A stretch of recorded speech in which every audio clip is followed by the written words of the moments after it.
сайн байцгаана уу? Өнөөдөр намрын ихэнх сарын 14-ний өдөр шар бар өдөр байна.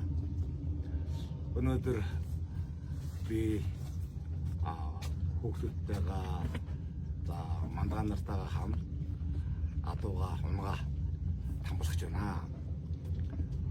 Та бүхэндээ би энэ өөрийнхөө тамгын талаар хэлмээр байна. Энэ тамга бол чойндон дотроо өлтөө.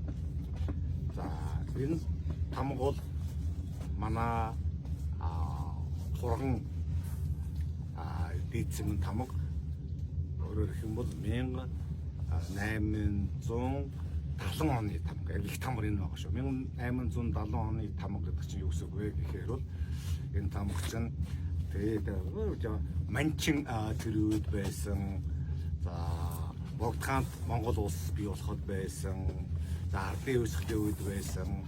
Арчлын үсгэлийн үед байсан. Өнөө хүртэл байж байна энэ.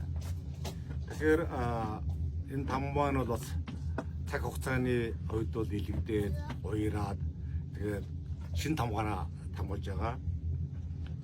Ер нь миний манай гэрт байгаа одоо миний хувьд бол хамгийн үнэтэй зүйл бол энэ тамга байгаа. Энэс одоо үнэтэй зүйл юу байх вэ? Энэ хурганыхны одоо их тамга шүү дээ манайхны хувьд бол. Өнөөдөр бол нэг 10-аад тамга дарна. Энд тамгална. Ер нь ингээд хүмүүс эргээд бодоход юу хамгийн их үнэтэй юм бэ гэхэд бол яг энэ хурган гэдэг хүний хамгийн том хүүгийнх нь хүү бий болж байгаа юм л да. Тийм учраас надад энэ тамга ирсэн. Би бас хоёулаад нутагтаа бас 2 тамга үлдээсэн байгаа. Тамга бол яадаг гэхээр ингээд өөр хүүхдээ салбарлаад ирэхээр бол тамган дээрээ нэмэлт одоо дэмбэлт одоо юу зааж өгөх саран тамга ч юм уу одоо тийм үү доороо сартаа гих мэтэр бол одоо баяжуулдаг.